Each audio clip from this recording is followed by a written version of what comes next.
Днес с нас е доцент, доктор на науките Владимир Донев. Той е преподавател в катедрата методика на езиковото и литературно обучение и литерознание на филологическия факултет на Великотърновския университет. Също така, скоро му беше публикувана и книгата, която може да видите тук, Българската литературна класика в филмовото изкуство. Трудът му се отличава освен с оригиналния си характер, но и с необичайни гледни точки, които ни показват хармонията между литературата и киното. Здравейте, доцент Донев. Здравейте, много ми е приятно, че съм при вас. Този формат, в който днес се срещаме, е разчупен, творчески, креативен. Аз не съм участвал до сега в такъв формат и ще ми е приятно да споделя моите възгледи за кино и литература с вас. Много ми е приятно да си говоря с вас също. Първият ми въпрос е: какво ви подтикна да напишете българска литературна класика в филмовото изкуство?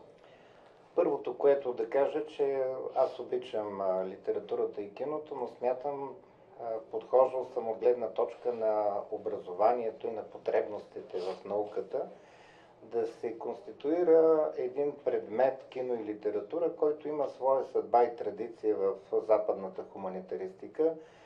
Всички престижни катедри по сравнително литературознание от 80-те, 90-те години на миналия век в англо-американския контекст съществуват такива дисциплини под различно наименование. Най-общо казано, това е дисциплината кино и литература, която показва, че интересите на хората, ролята на адаптацията, обновяването на класиката чрез изразните средства на други изкуства е вече много съществен процес, който е отразен в науката. Моите намерения бяха да представя такъв труд, който да създаде учебната дисциплина в университетското образование, кино и литература. В първата част на книгата си вие споделяте мнението на чуждестранни критици. Вие някога бил ли сте критик към това, което гледате?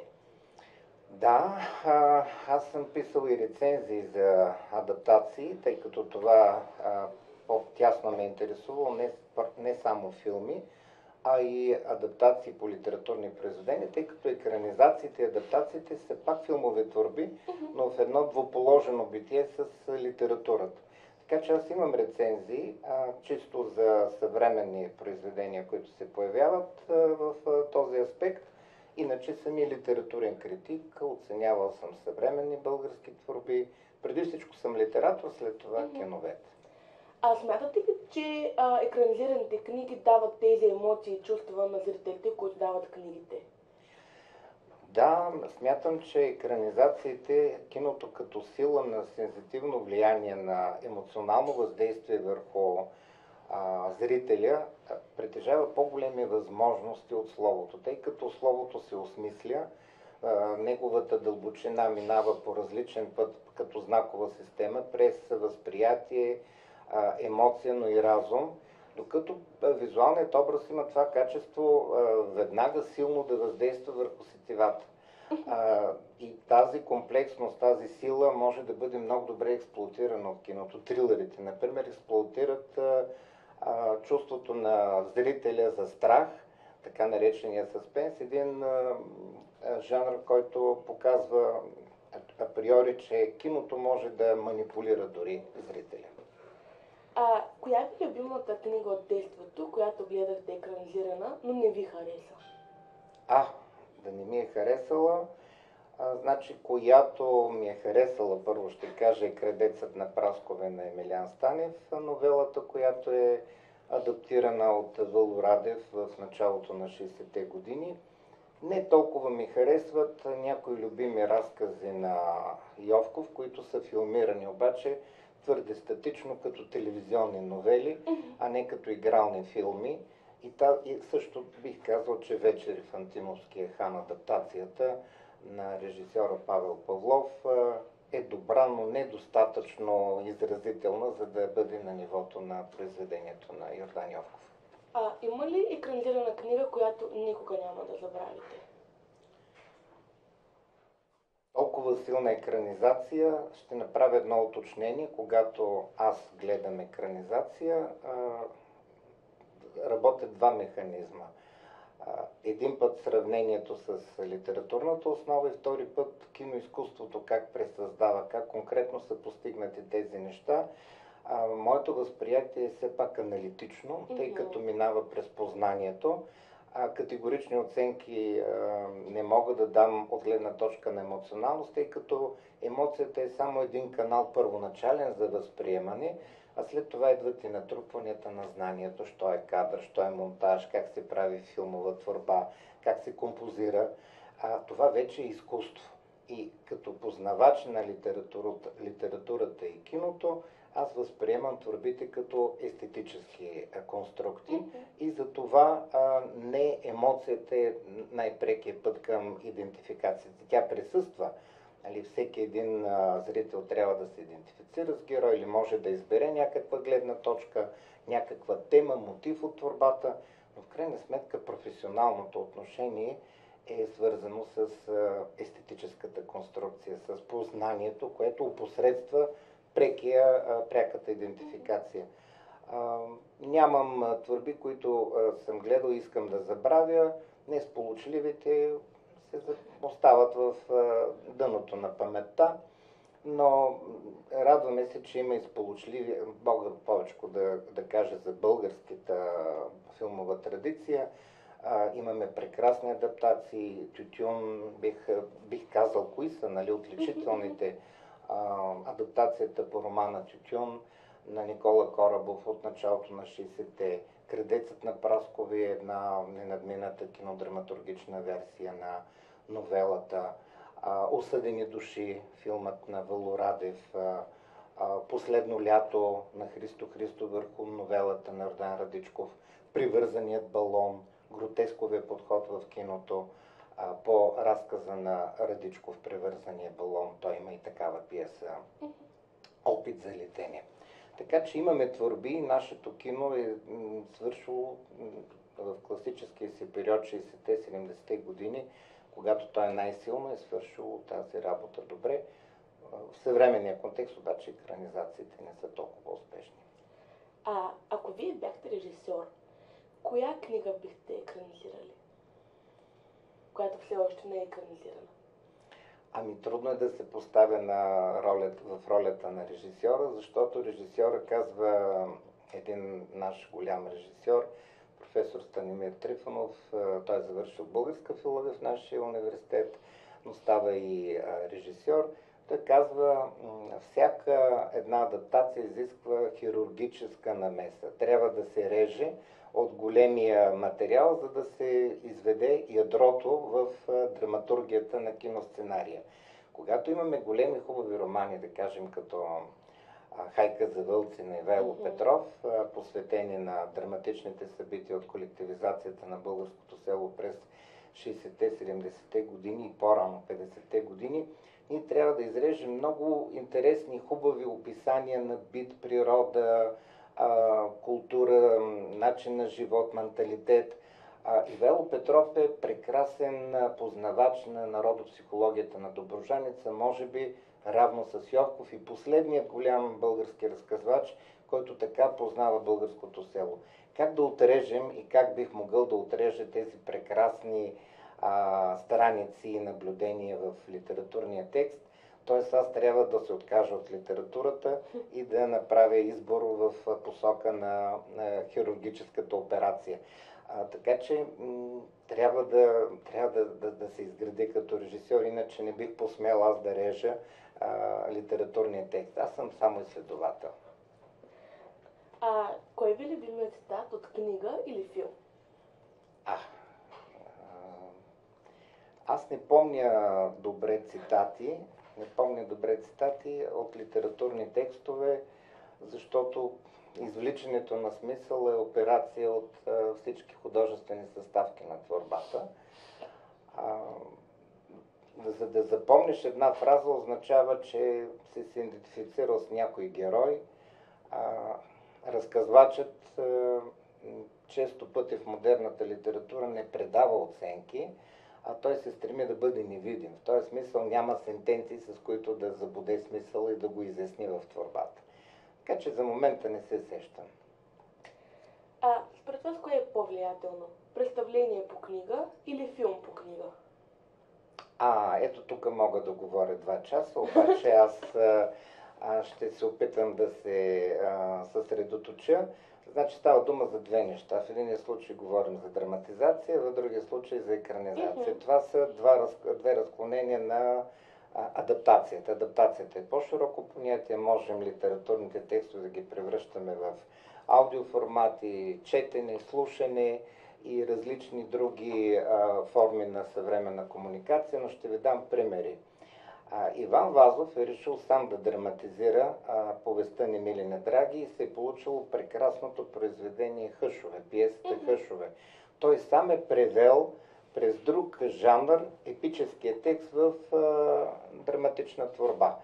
Александър Морфов направи филм, който също се казва Хъшове, от 3 серии и успява в първата серия да пресъздаде духът на тази прекрасна Вазова творба, като има предвид и епическия текст, и самата драматизация. Кое е по-въздействащо?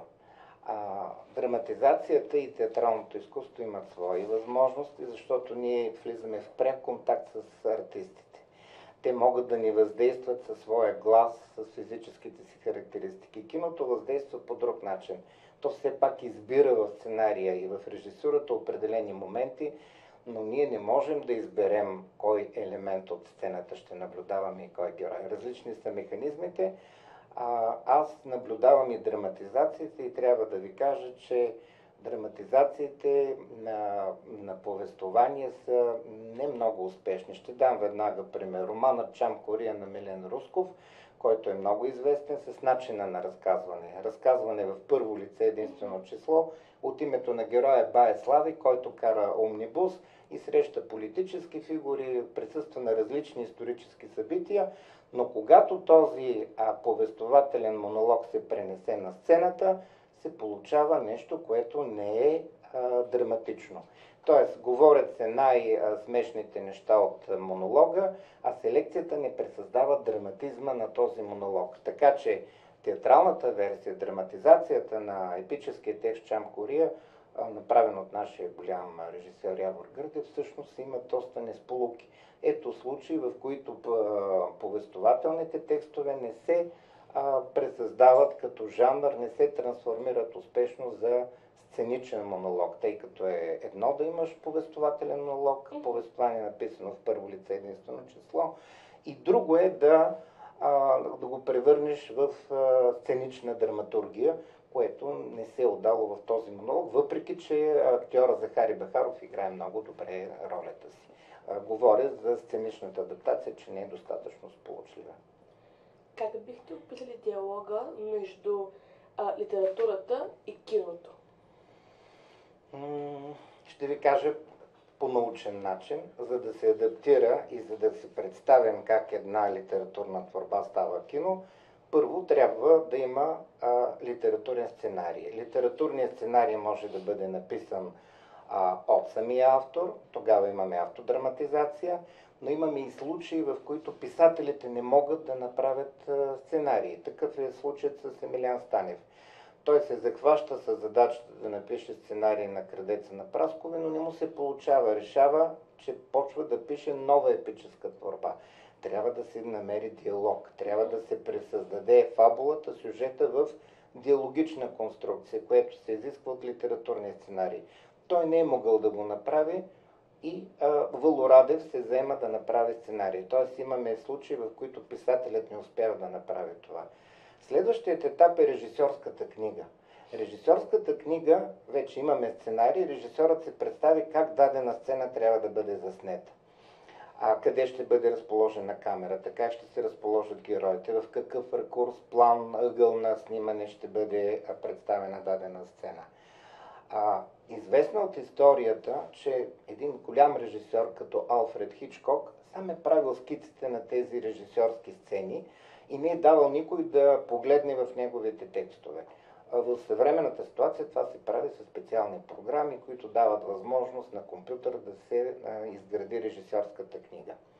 Изпуснахме и още нещо интересно, че сценарият, който се прави от писателя или от сценариста, трябва да притежава вътрешни качества за драматургия. Тоест, трябва да си представи този, който го пише, как ще изглежда на сцена. Не просто диалог, тези елементи, как този диалог ще бъде ситуиран в рамките на една филмова сцена. След като си направи режисьорската книга, започва процесът на кастинг. Избират се съответните подходящи актьори за снимане и след това идва монтажът, който в американската традиция е много важен, тъй като монтажът може да има първи етап, вторият етап се одобрява и от бордове, художествени съвети, които решават дали в крайна сметка този филм ще бъде касов, тъй като средствата и финансите са най-важните елементи, може би, в холивудския механизъм на създаване на филми. Задавам критичен въпрос. Кино или литература? Кино или кино и литература? Кино или литература? Добре, не бих избрал така, но като учител, като преподавател, винаги казвам, че литературният текст трябва да е в началото, не защото е по-иерархичен като изкуство, а защото засилва възможността на младия човек да въобразява. Той трябва да въобрази всичко. Герой, костюми, епохи, поведение, менталитет. Това е усилена дейност на въображението на младия човек, която е несъпоставима с готовата въображаема картина, която киното дава. Това не означава, че не трябва да гледаме филми. Понякога филмите помагат. Представете си в филма "Крадецът на праскове" как да усетим атмосферата на Старо Търново, ако нямаме записи от 60-те години, какво е Търново. То вече се е променило, къщите ги няма, но тази атмосфера е останала. Или представете си как адаптацията може да промени първоначалните ни представи за литературата. Например, Елисавета в "Крадеца на праскове" е руса жена с сини очи. Невена Коконова със своите физически черти, каква мекота на образа е допринесла и въплатила. И това е чудото на киното, че актьорът със своите физически черти може да даде на абстрактна схема, каквато е преди да бъде прочетена героинята в текста, плът, кръв и живот. Това е пък магията на киното. И накрая последен въпрос. Кое е нещото, което искате читателите ви да запомнят от вашата книга? Какво е нейното послание? Нейното послание е, че трябва да гледаме умно. Както четем умно, така трябва да гледаме умно. Не само с първоначалната нишка на емоционалната идентификация, разбира се и с познанието за философията, за гледната точка, за идеите на творците, които са създали, и с познанието, както четем и знаем, че в литературната творба има разказвач, фабула, сюжет, и ние оценяваме като естетическа стойност литературната творба, така и кинотворбата трябва да усещаме като естетическо явление. Благодаря ви много. Беше много приятен разговор. Благодаря, и на мен ми беше много приятен и се надявам да сме били полезни за нашите зрители. Надявам се.